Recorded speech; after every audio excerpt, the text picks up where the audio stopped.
the diamond blooded Jesus and blind your face shoes for life. Stride, jigger, I keep it tight. I gotta hear that from the top. You know how we do. All this reminiscing got me reminiscing on hip hop and how I fell in love with Jay-Z. Oh my God, like everybody did Reasonable Doubt. What? Skating through your town, putting it down, y'all relating. No waiting, I'll make your block infrared hot. I'm like Satan. Y'all feel a nigga struggle. Y'all think a nigga love hustle behind the wheel, trying to escape my trouble. Can stop it greeting me. I'm talking sweet the keys, cursing the very God that put the street to be. My life is based on sacrifices, Jews like ISIS and fools that think I slip. You fuck around, you get your guys hit. They built me to be filthy on some minds that would die shit. For real, the price of that is got deeper than ever. I don't want to buy no cigars in New York. I'm trying to feel me. I don't want to buy cigars in New York. See if they carry the black cherry. Because I want a black cherry and all we got left is a Cohiba. I do, I want a black cherry. That's all you have to say. Thank you. I want a black cherry. I want a black cherry. So I posted a video. It was a long night. But you know, sometimes stuff gets stuck in your craw. You know, just like there's just some stuff in life that just like makes my ass itch. I ain't gonna lie. Like, you know, there's certain things that you can't do with a person like me. You know, number one, you can't try to lie to me and rob me, because I'm not gonna let you do that. You know what I mean? If you gonna stick me up, stick me up. Stick me up. You know, do it like a real criminal. Stick me up to my face. Don't come to my, you know, come at my back. Don't be in the shadows with it. You know what I mean? Keep it a bean. That's all. Just keep it a bean.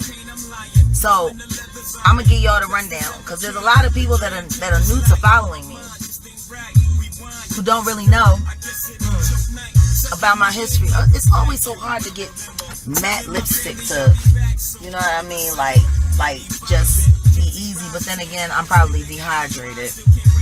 I probably haven't been drinking enough water.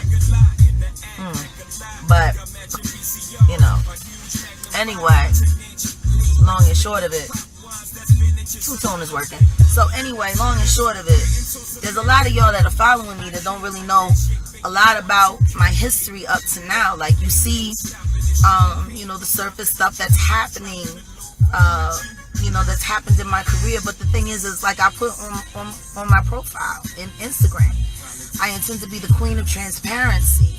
Like, I'm not going to hide anything. I have nothing to hide.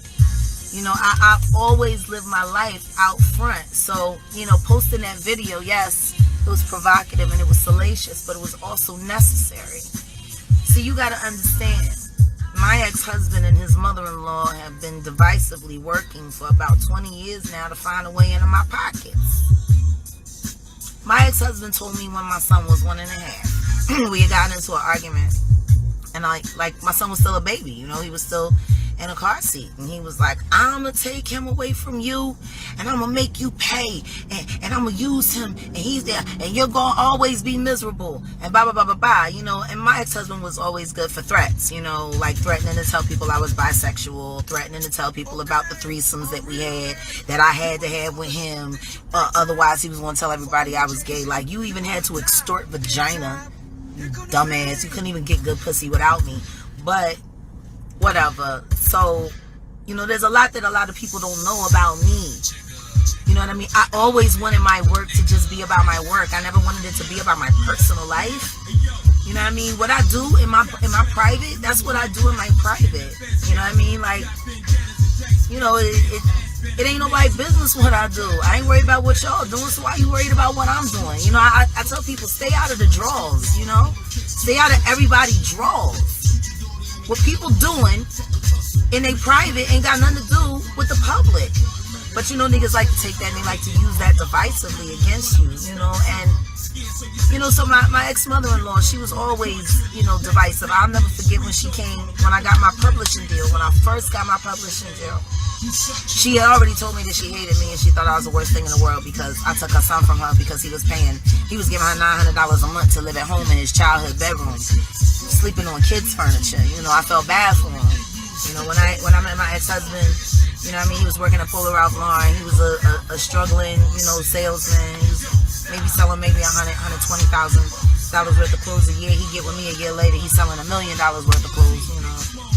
Wonder what the jump was, other than Bruce Yeargain, whose Amex, black Amex card used to just swipe recklessly. Shout out to Bruce Yeargain for all of those commission checks that my ex-husband got off of you. He would always do it. He would just run your card. Like if his sales was short, Bruce Yeargain. And Bruce Yeargain, you know, you're a millionaire. You've been a millionaire for years, Bruce Yeargain. How do I know your name so well? We never met face to face. I know because I seen your credit card. Because every time my ex-husband would come up short on sales, if he couldn't get the Roots to buy clothes or couldn't get any of my other celebrity friends to buy clothes, Bruce Yeargain, he would just run your card. Just run your card. Just run your card. And then when he would say, hey, I don't want this or I don't want that, then you would send it back, and then hopefully by then he would have some other sales. He was always, you know, hustling like that.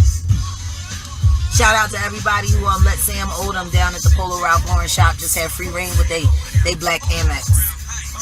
Because he didn't give y'all no discounts. He was giving the Roots 65% off because I told him to, you know.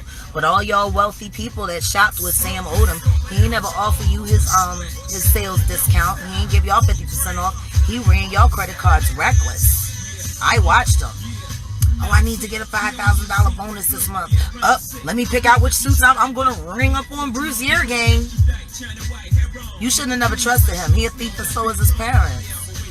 But I mean, you know, it was a public trust. You came to the store. He seemed to be a trustworthy guy. I guess, I don't know. You know, people see a nigga in a $3,000 suit and think, oh, he got his shit together. And no, it's fraud armor. It's to make you think he got his shit together. He was riding on me the whole time. You know, so, oh, you found them. They carry them here. I get these at the Smoking Jacket. Shout out to the Smoking Jacket in Cedar Hill. I can't wait till we do our events. I'm doing a love event, you know, and we're going to help promote, you know, us black business women in the Cedar Hill, Texas area. That's what I love. Shout out to Triple D. I'm kind of missing home. I'm kind of looking forward to going home. But, yeah, so, you know, like, when I tell you this, years. So, anyway, I got my publishing deal. And, you know, when you get a publishing deal, you get an intent letter of how much money they going to send. When my ex-husband saw what the number of the check was, he ran around and showed everybody that he could show. Look at what my wife is getting for publishing. Look at how much money we're about to get. Ran to the mom. Now, the mom hated me because I took the boy out the house and stopped him from paying rent because you was abusing your son, Tina. You know what I mean? Like, he wasn't supposed to be paying your rent. You had a husband. You had a whole company. Why couldn't he just go to college? He couldn't just go to college because y'all gambled away his college money or whatever, so he had to work a job. Like, I was just looking out for him. You know what I mean? I felt kind of bad for him. That's why I called him Boy Toy. I'm like, shit, your parents toy with you. I might as well toy with you. Right, that nigga ain't had no name in my life for 3 months. You know, I was a dominatrix at the time. And, you know, my ex-husband, he has certain habits, you know, that happen to fall in line with that particular skill. You know, when I was talking about Tina Ferris, you know, jacking my whole swag on the good time girl thing, yeah, that was my name in the streets. I was the good time girl. I was a dominatrix. I ran phone sex lines. I threw bachelor parties. You know, people always wonder why they saw me at strip clubs. I was working. You know, I met a lot of my clients that I you know, I was heavy into S&M. I was heavy into S&M. Anybody who really knows me knows that. You know, I was either in the life scene or I was on the pool hustler scene playing in dark back alleys and all through Philadelphia. I'd be the only chick coming with some pool sticks on my back, you know what I mean, up a dark alley in the middle of the night all by myself, not afraid of nothing, you know. So, I mean, like, these weren't things that I was interested in sharing with the world when I first came out. You know what I mean? I wanted to make a groundbreaking album that left behind some awesome jewels from my generation. You know, it's kind of like a time capsule of, yeah, we learned some shit, you know? And I didn't want my street life and my sexuality to be a part of that. I didn't. It was nobody's business. It was mine. So, yeah, you know, that's how that went. You know, so anyway, I get the publishing deal. Then all of a sudden, my ex-mother-in-law come over with a fruit cake. I didn't eat the cake. I threw the shit in the trash. I was like, I know she put poison in it. I know she put rat poison in it. I am not food hustling. I've been schooling niggas on tables since 1997. Ask about me. Ask about Baby Jack. Ask about Jack. You know what I'm saying? But anywho's, I got my publishing deal. Then she want to come over with the fruit cake. Oh, I have a business proposition for you. And I'm like, okay, what's that? And she was like, well, I'm writing a book. And I want to self-publish. So I was thinking that you can just give me $60,000 in cash, and then you'll be you'll be able to receive proceeds from the book. And as collateral, I'm going to sign over my husband's life insurance policy to you. Now, I thought that sounded bizarre. Like, number one, you hate me, but you want me to give you 60 G's for a book that you want to self-publish, and you have no history as a writer at all. Like, no history as a writer. You didn't go to school for creative writing. You weren't taking creative writing courses. You weren't doing any of that, you know? So, you want me to give you 60 G's, and the collateral is, you know, now my ex-father-in-law, God rest his soul, he passed away the same, almost 2 years ago, same, you know, a couple months after my son. But you want to give me his life insurance policy as collateral, you know. So it was $120,000, and she wanted me to give her 60 G's. And I said, well, I feel very uncomfortable having this conversation about money and your husband's life, because essentially what you're telling me is I'm not going to get paid until your husband dies. And I just think that's a little bizarre, that you would want to barter your husband's life over 60 G's that you can't pay me back for a book that you want to self-publish, and you have no history as a writer. Like, you have no, I'm like, it doesn't sound like a good investment for me, you know, to me. I said, but what we can do is you can go get your husband and bring him back here, and we can have that conversation with him present, because I'm trying to figure out whether or not like he knows that you're running around trying to make deals on his life. Now, let's just say I had been stupid and took that deal, and I had to wait for him to die to get my money back. He didn't die until 2 years ago, till 2018. This was back in 2000. I would have had to wait 18 years to get my money. Like, that don't sound like a good idea. You know, and I told her that. And she said, well, I brought you the fruitcake. I said, yes, and I won't be eating it because I don't trust you. You sitting here bartering for a book on your husband's life. And then that's when she said to me, no, you don't understand. God came to me in a dream, and he showed me for my 50th birthday that my husband was going to be dead and in a casket, and I was going to go up and I was going to look at him and say goodbye, and I was going to walk off with another man. She was like, I'm telling you, God told me he going to be dead in 2 years. I'm like, God said he going to be dead in 2 years? I'm telling you, I seen it in a dream. For my 50th anniversary, I'm going to be free of Danny Odom. I'm like, well then, yeah, you really going to have to bring him back to have that conversation with me. You know what I mean? About 60 G's? Like, yeah, no, yeah, he got to be present. If we going to talk about his mortality, you know what I'm saying, and his bread, then, you know, you going to have to bring your husband here. We going to have to all have this conversation. Matter of fact, my husband will be here, your husband will be here, your son, your husband, and we going to talk about this 60 G's that you want me to hand over to you, and we going to stake it on his life. Of course, she didn't like my answer. And then she told me she was going to pray for me. And then she kept calling me, trying to pray for me, speaking in tongues, telling me I was going against God's will. You got to understand, my mother-in-law been nutty. My ex-mother-in-law been nutty forever. Like the Jim Jones dude with the Kool-Aid. She was mad at her family because they wouldn't give her the money so she could go down there. And then when all of them niggas showed up on the news, dead, they was like, see, ain't you glad we stopped you? And she was like, I don't know what you're talking about. I don't know anything about that. You know, she was in a mental institution. My ex-father-in-law had to, you know, she went nuts or something. I mean, you should find her book. All you gotta do is read her book.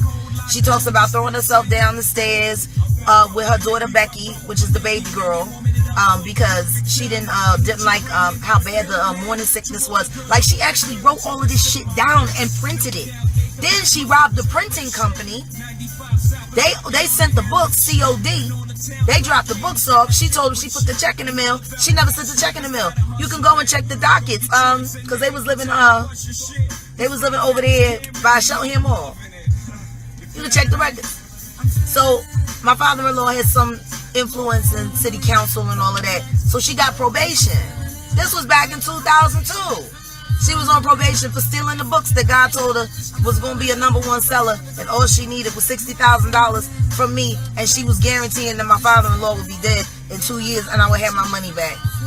This is the kind of so I went through the case that I went through, the child abduction case, to try to spare my son and to keep my son from all of this madness, because my ex-husband is just as crazy as his mother. Instead, I gotta go to court and fight phony charge after phony charge after phony charge. That's why I'm like, for the people that got comments about my posts, just go back and Google my mugshot. Like, go back and Google my arrest record. I have been arrested for child abduction 4 times in 4 different states. I've been printed, booked in, all of that in 4 different states. The last time I had legal custody of my son in Dallas, Texas, but I lost custody because I was sitting in Chicago fighting a case that my ex-husband put on me, even though he had already moved to Pennsylvania. And there was no jurisdiction. There had been no jurisdiction. There was no chain of jurisdiction. I had legal custody of my son in Dallas, Texas, paid $15,000 to do so, and had to sit in jail anyway to prove my innocence over some nigga who filed phony charges when he wasn't even living in the state. Now, by the way, my ex-husband did get my son because I was in jail, and a week after my ex-husband got my son, all charges against me were being dismissed. Tell me that doesn't sound like my ex-husband and the police in Chicago working together. I don't know. But, I beat the case.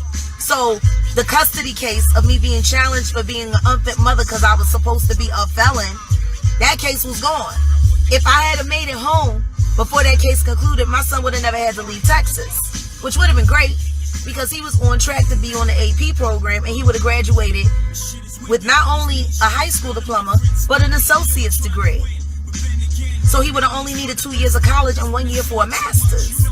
But his father took him away from that to take him and bring in the Plymouth meeting, drop him off with his nut job mom, and then move to New York. Like, that's what most people don't even know. When my ex-husband went through all of that trouble to get my son away from me, he dropped him off with his crazy nut job mom, who thinks God talks to her and tells her to rob people and borrow money on people's life insurance. This is who we dropped my son off with, and then moves to New York.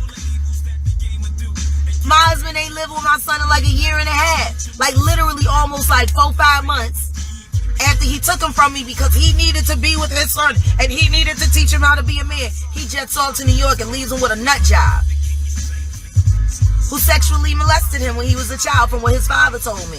He said he used to be scared of her. He would come home and Sam would be shaking, and he would hold him tight, and he would grab onto him, and he would look at him, and there's something wrong with his pants. But that's what his own father said about his wife, his mother. That's what my ex-father-in-law told me about his wife. And he was like, Sam always acts strange. He always acts strange. And he felt bad about it. He said, but what was he supposed to do? That's the boy's mom. He can't keep him from his mom. This is how screwed off this family is, you say. I tried to protect my son from it as much as possible. If I had known these niggas was that nutty, I would have never messed with the boy. I promise you, I ain't want no smoke. I don't want no schizophrenic smoke. But it is what it is. And if you ask anybody about Big O Furniture and Danny Odom and the Cooperettes and Tina and Bettina Cooper Odom, everybody know they crazy in Philly. Go talk to Old Webb. Old Webb still got my ex-mother-in-law's promo pictures from when my ex-father-in-law was her manager. She was 15 years old. He was 32 years old, and they was together. He had her up in an apartment in North Philly. Like, this is where my ex-husband come from. His father was a grown-ass man fucking a 14-year-old girl. Danny Odom was like 30-something when he started fucking Tina. She was 14, 15. Had her up in an apartment. Then married and then got her knocked up. after he had knocked up his other John and left that child in the street. He had 2 other kids who he left in the street. Still talked about his ex-wife, who was nothing but a good woman to him and a great mother to his sons, like a fucking dog to the day he died. Like, these are the kind of niggas that my ex-husband come from, see? Everybody know Big O was a scam artist. Yeah, Big O, he did some stuff. Y'all remember Big O Furniture? He always coming around collecting money at the projects with his gun. Like, everybody know. Big O was right there, 22nd and Lehigh, over there across the street from the damn community center. They lost that too. Fucking around. They was always fucking around.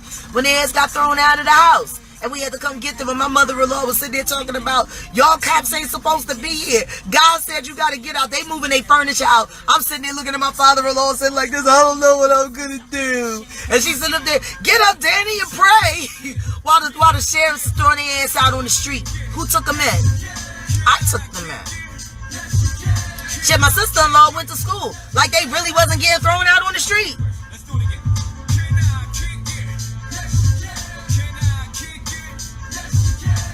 In Summer business, who's Summer? Oh, you talking about Summer Walker? What about Summer Walker? Yeah, it's matte. It's supposed to look like that.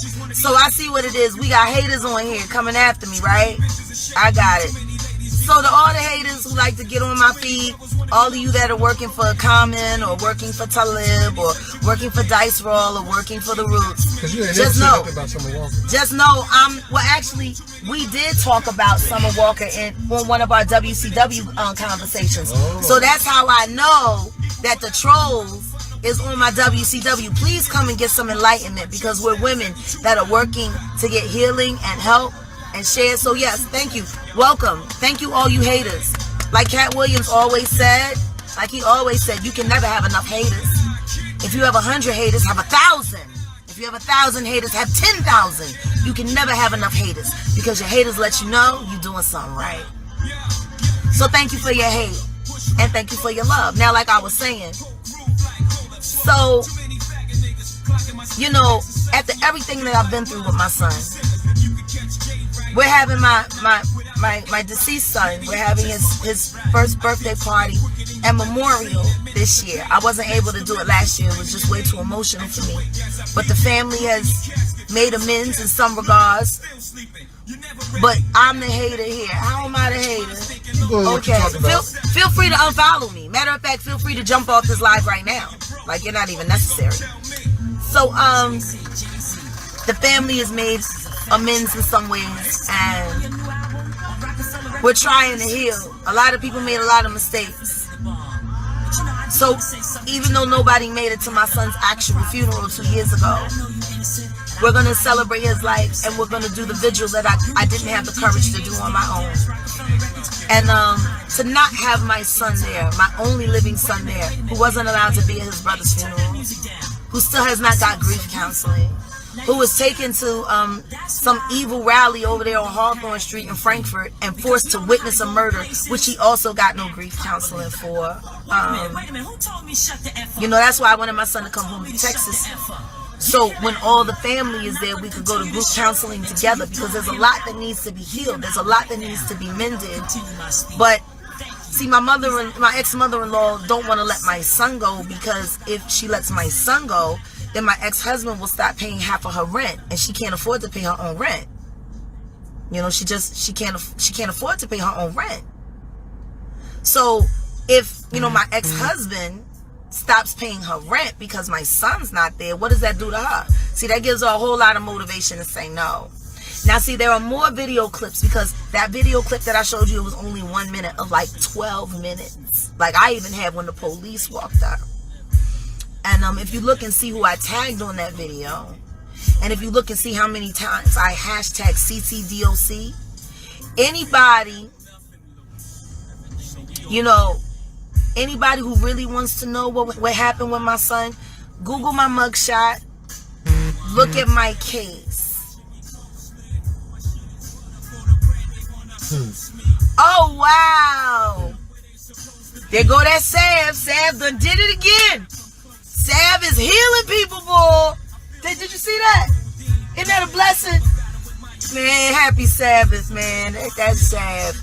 So anyway, somebody just thanking me for the salve, for Jag salve, and they said, they hooked up their family member, and their family member's tight, like, to know that I developed a product that can actually help people heal themselves without needing medication and all that. It's just a blessing, you know what I mean? Jag salve. Shout out to Jag salve. Shout out to Triple D Cafe. Because we doing it. We doing the right thing. We doing holistic. You know what I'm saying? We living that mellow life, but we doing it well. But yeah, just Google my mugshot. Google my case. I'm still, because of the COVID, a lot of court proceedings got pushed back. So I think I'm actually, while I'm doing my documentary and all of that, I think I'm definitely going to pursue my case against Cook County State's Attorney's Office for trying to destroy my life and destroy my career over bogus charges made by a man who still wants to be with me and is mad that I'm back on my JO and he can't get none of that cash. He's really jealous of my husband, knows who he's jealous of, because he always got so much to say about my husband. He ain't never spoke to my husband, and he gotta call him names and all. I'm like, what is that all about? Like, why are you so mad? But then again, every other man that I've been involved with since he and I separated, he go and troll on their Facebook pages and stuff like that, and I'm like, why as a man are you so interested in who your ex-wife is spending time with, and then for, like, in the rest of that video, I might put that clip up when she, the police asked what my name was, and I said, my name is Jacqueline Suzette Wright Johnson, and she said, oh no, I don't know about no Johnson, I don't know, that ain't her husband, you ain't her husband, and my husband's like, the hell I'm not, I'm her husband, we married, we's married here, we's married. And it's like, why are you, like, acting like a Holocaust survivor, like, denying my marriage? Like, what did my husband do wrong to you? Y'all don't even know him. Like, why y'all hate the Major so much? Because he loves me? Because he's good to me? Because he loves my son? He hasn't even been able to have a chance to be with him, and he already loves him. He was crying this morning at what happened and everything that happened, and him and my son, they had their own private conversation, and that I was grateful for. Because, he needs to be able to get to know his stepfather for himself without his dad calling him a faggot and saying that he's a bitch and saying that he's a broke ass and saying that he's crazy and he's in the military and he's gonna kill you all in your sleep. Like, these are the kind of things my ex-husband says to my son about my husband, who he's never met. Never met. I will find Flo Brown, I promise you that. I will find Flo Brown. Bet that. Malik demands it. Malik demands that I find Flo Brown. Yeah. Like, this is how much these Roots niggas hate me. That they gonna go and pay my ex-husband a little attention and probably promise him they gonna buy a bunch of clothes, when I say it, and make him look good at his job. Yeah, just go make sure Jag busy. Yo, start that shit. Start that shit. What's funny is the other thing that I didn't disclose is that my son, what was it, almost 2 weeks ago, asked us to come up here and pick him up. He said, Mom, I'm ready to come home to Texas.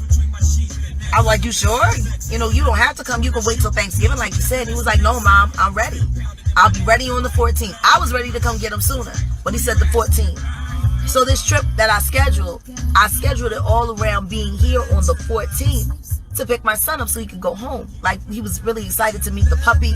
He was so excited to meet King.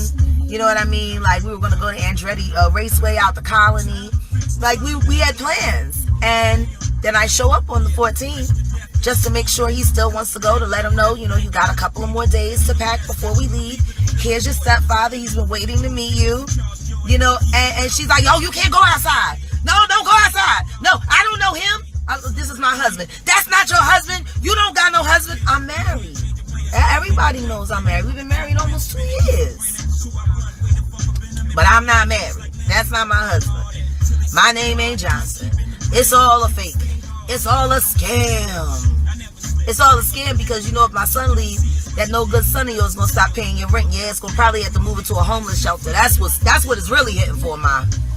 That's what it's really hitting for, Bettina Cooperette. With your failed singing career, always trying to jock my damn shine. You're trying to jock my shine for the past 20 years. Get your own shine. I don't know, make a gospel album or something. Do a speaking tongues medley or something. And speak tongues in every language you don't know. I don't know, do something. Go get a life. Stop fucking with my son. Stop telling him that if he leaves with me, I'm going to get arrested again. Stop telling him that you're going to have me locked up over child support. You want child support? I'll cut you a check. Come and get it. I'll cut you a check. I'll cut you a check. That ain't no problem. I don't know why you need a check after all the money that you raped and robbed and pillaged from me. After you bankrupt me, I don't know why you would need more money to take care of our child who you wanted so desperately. You make $105,000 a year or something, right? And you need child support from me, but I'm supposed to be broke. I was in jail and you want child support from me while I'm in jail and you making like 100, 105, 110. If you a single man making $105,000 a year, you really shouldn't need child support from anybody. You shouldn't. You should be able to take care of you and that child as a man. What would you need the money for? $105,000 a year for a single father and one child? Y'all can ball out.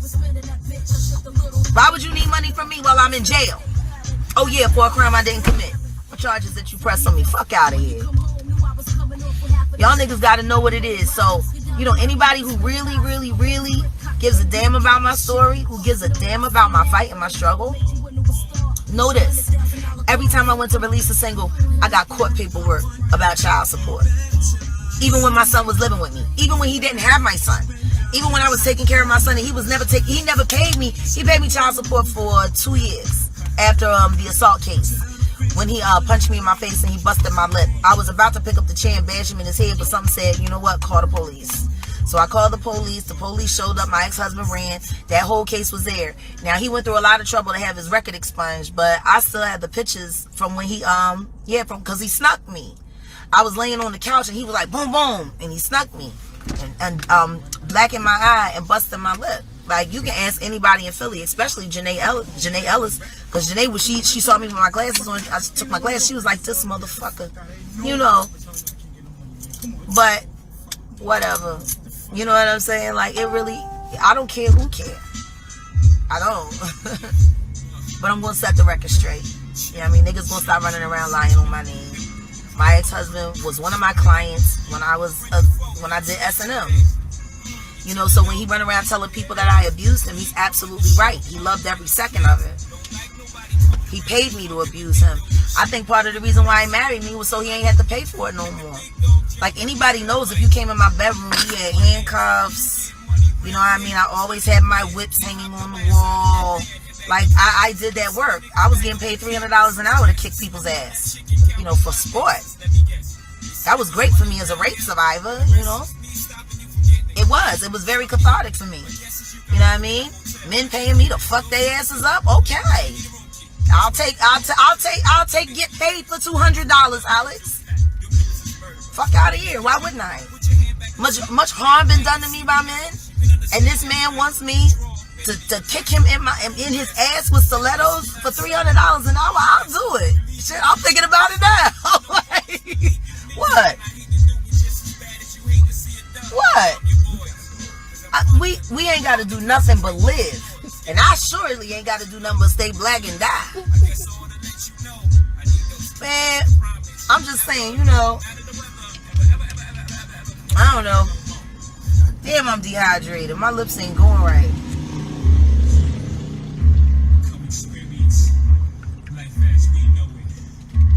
If y'all had any idea, see, I was the baby dad in this situation, and he was the baby mom. Because every time I get paid, if I wore a new pair of sneakers, he wanted some money. He wanted some money. He wanted to go shopping. That nigga stayed shopping. Anybody know my ex-husband know that bitch ass was always shopping for some tight ass fucking pants. Probably to hold his ass cheeks together so he wouldn't shit on himself from all that activity back there. You know what I mean? Maybe that's why his pants are so tight. I don't know no more. I don't give a fuck. See, I don't like this brand.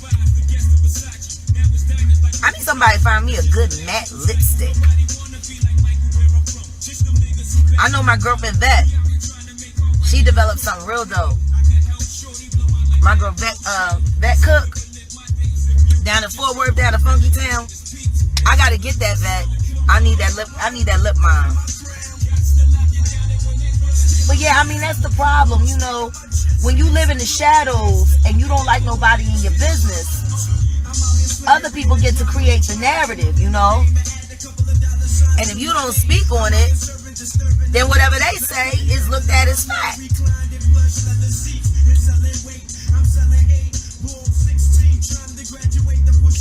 You know, so I was just like, I don't need to, I'm just gonna put a camera to it. I'm gonna let people see it for what it is. You know what I mean? My ex-mother-in-law wanted to be famous, right? She always wanted to be famous, her failed ass group. Because her husband, my ex-father-in-law, fucked her career up like my ex-husband tried to fuck my career up. That fucking dumbass. Had people jacking us and shit.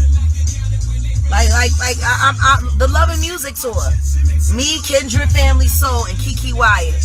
You want to know what? It was a VH1 tour. And guess what? A good share of the shows was sold out. And guess what? I didn't make $1. Want to know why? Because my ex-husband made a bad deal with a tour bus company that didn't fucking exist. And they ran off with, I don't know, $50,000. So I had to pay for everybody's flights to start the tour. Then I had to pay for another bus company after taking the L on that one. By the time I got home, before it was time to go to Europe, I was already $60,000 in debt in my personal assets. I had to carry that whole tour on my back because this fucking idiot wouldn't go to the company that I told him to. Oh no, well they told me they had a better deal. Did you vet the company?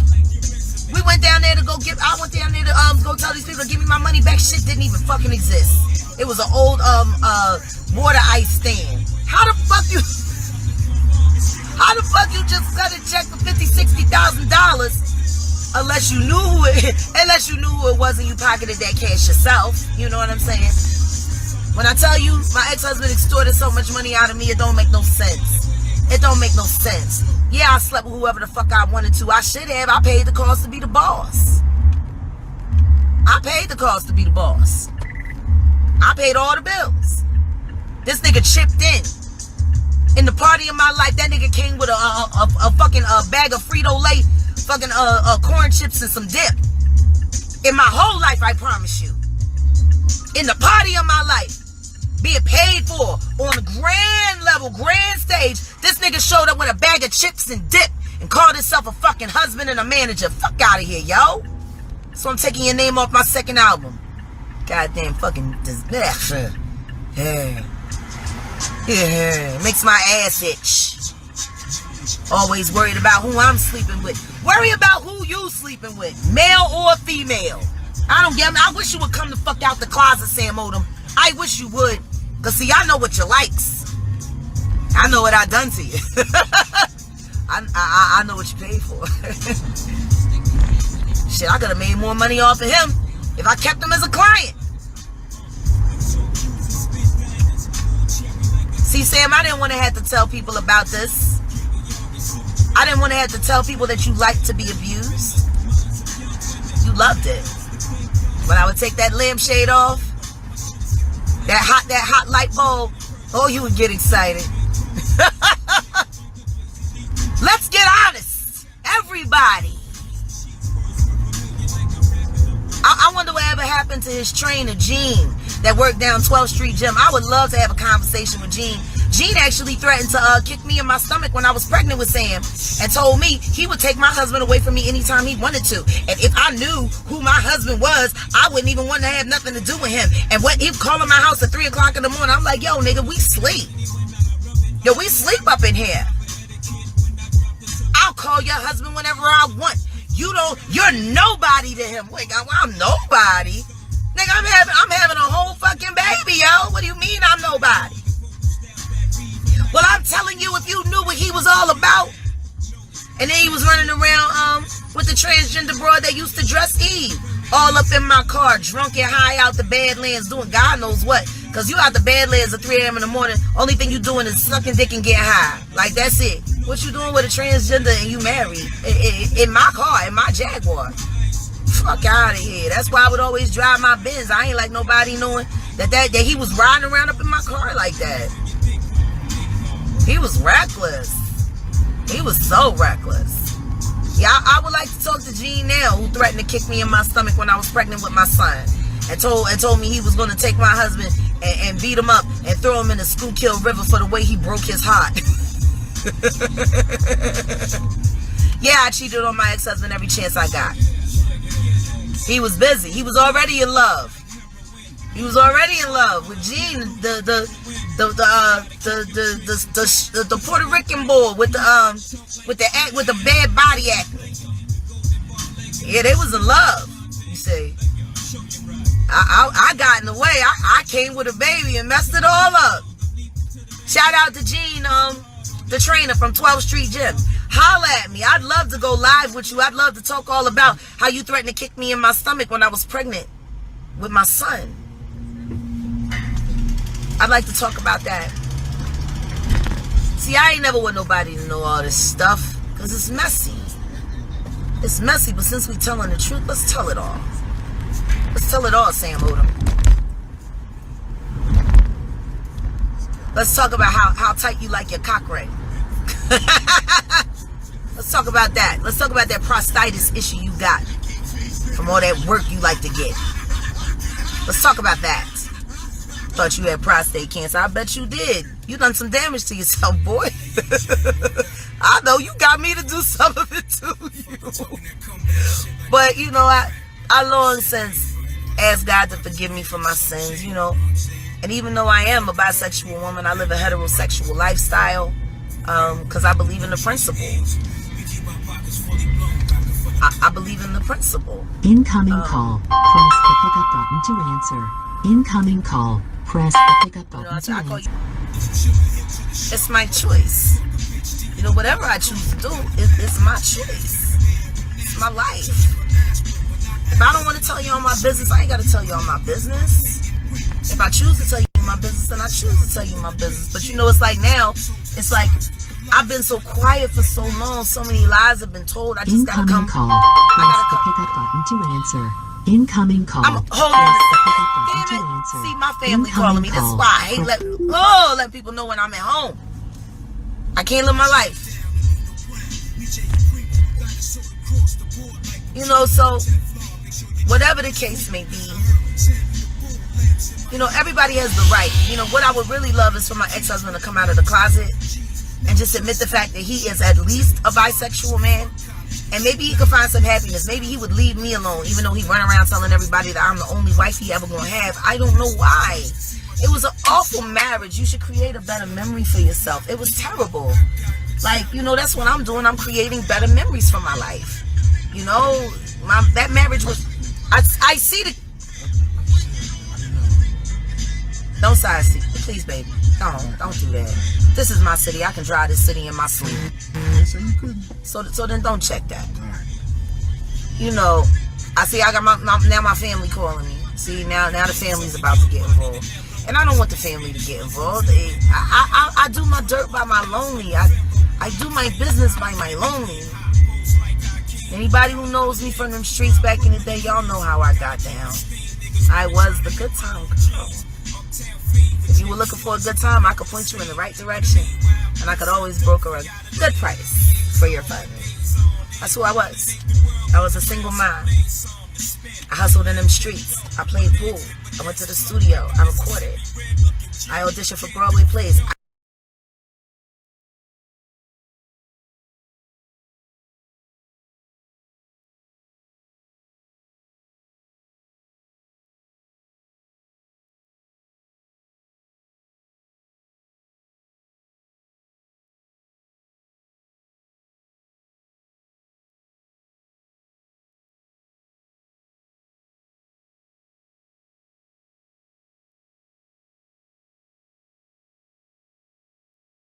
Always usually the most unpopular thing. Nobody's got the heart to be honest. Because you gotta accept the responsibility. You gotta be accountable, you know? For what you done. For your part, you know? And all I can say is,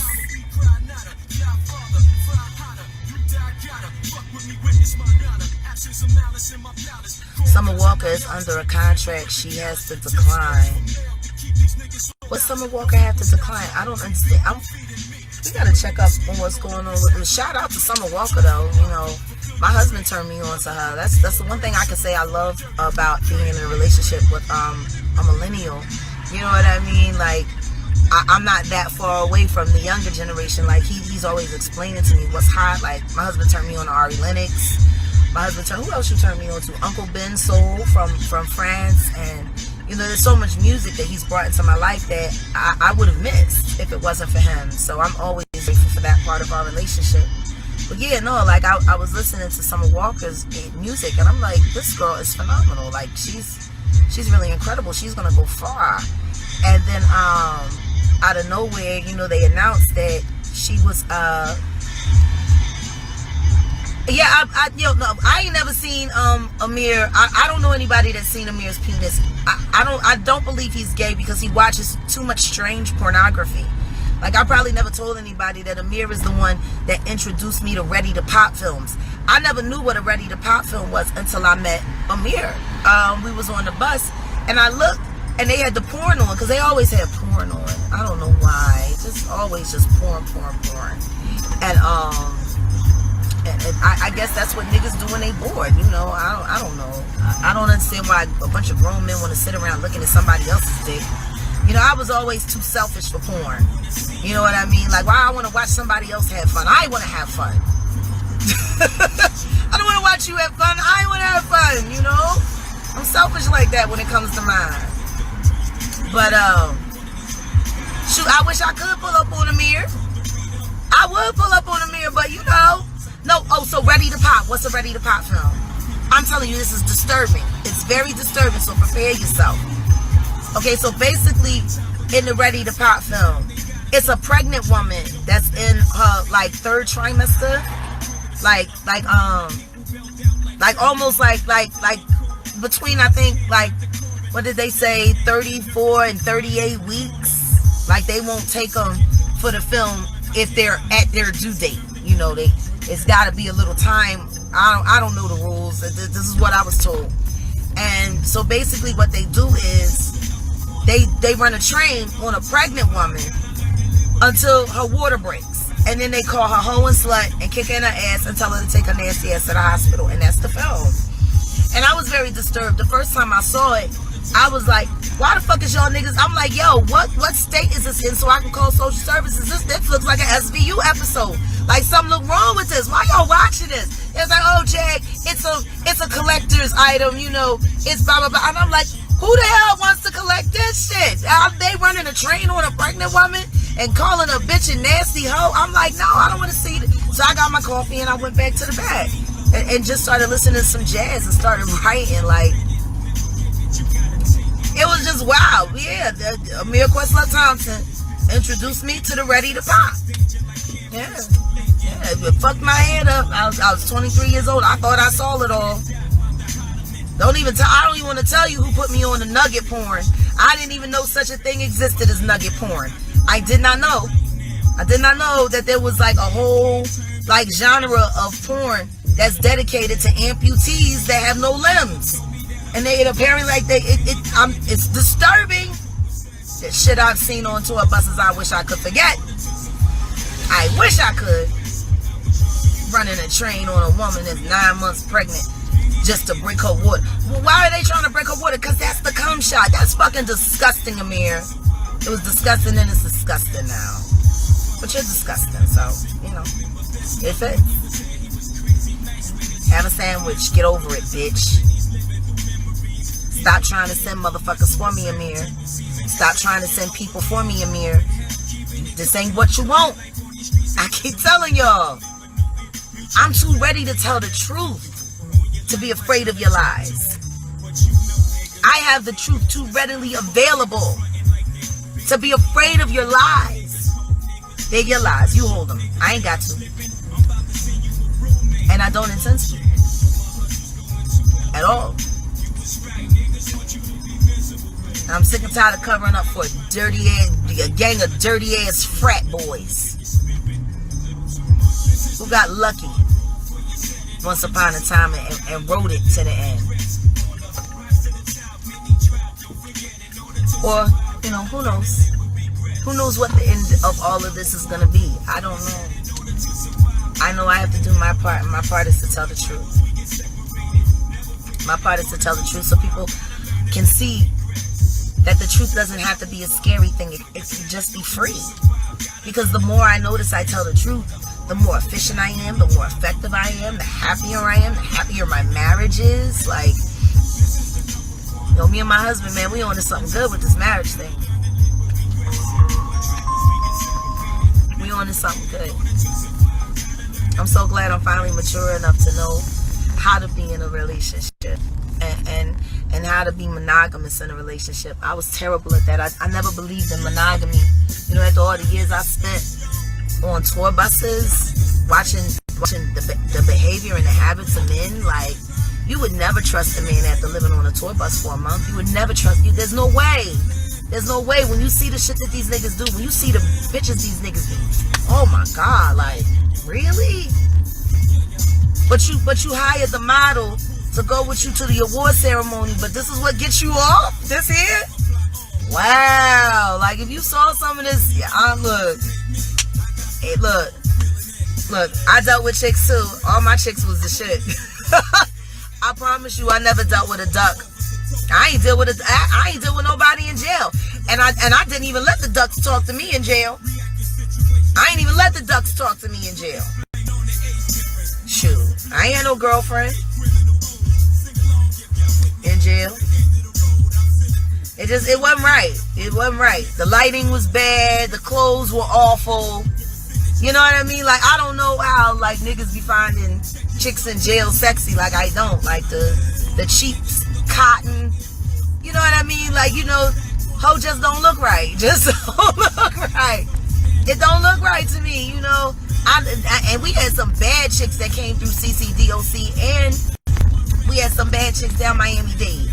And I wouldn't have never touched none of them. It just, something about the whole jail thing messed it all up. You know, it's just like, oh yeah, she in jail. Like, I don't want to be reminded where I'm at. Like, you know what I mean? Like, I didn't go gay for the stay or none of that. You know, I don't understand chicks that do that. Like, how was you just with a dude when you got locked up, and now all of a sudden you in a whole relationship with a chick? But yeah, cause her commissary bag is fat. Jail was the best, man. The stuff I seen in jail, boy. I should write a book about that. Sometimes it was almost more entertaining than North Philly on a hot day. Like right around check day. Cause y'all know around check day, when it's hot in North Philly in the summer, it go down. It's crazy. It's absolutely nuts. Yeah, so, you know, if anybody got any questions about my post, you need to check my case. Google my case. Google my mugshot that I'm proud to display, because I beat them charges. See, you ain't got to be mad. You ain't got to be mad about a charge when you beat it. Oh, you ain't no different than Malcolm or Martin or Marcus. You know what I'm saying? Like, if you get a felony charge and you beat it on an election year, you a bad man with jammer, boy. I tell you that. Shout out to my G. Shout out to my G. And guess what? I smiled.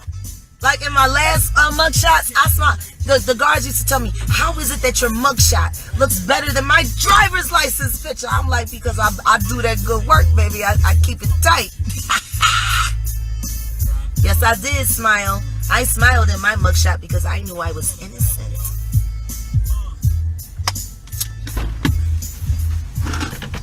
So,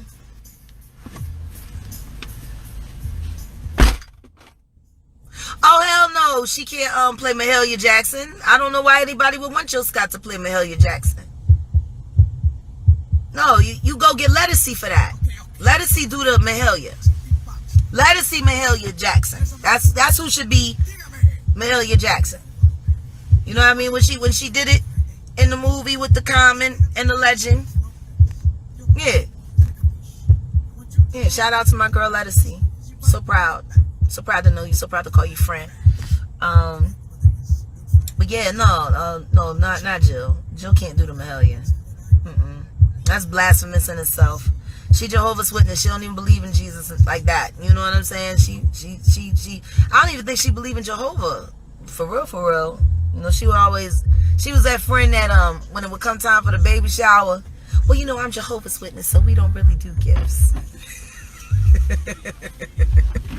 As somebody should ask Janet Jackson what Jill gave her for the rap party gift and why Tyler Perry don't hire her no more.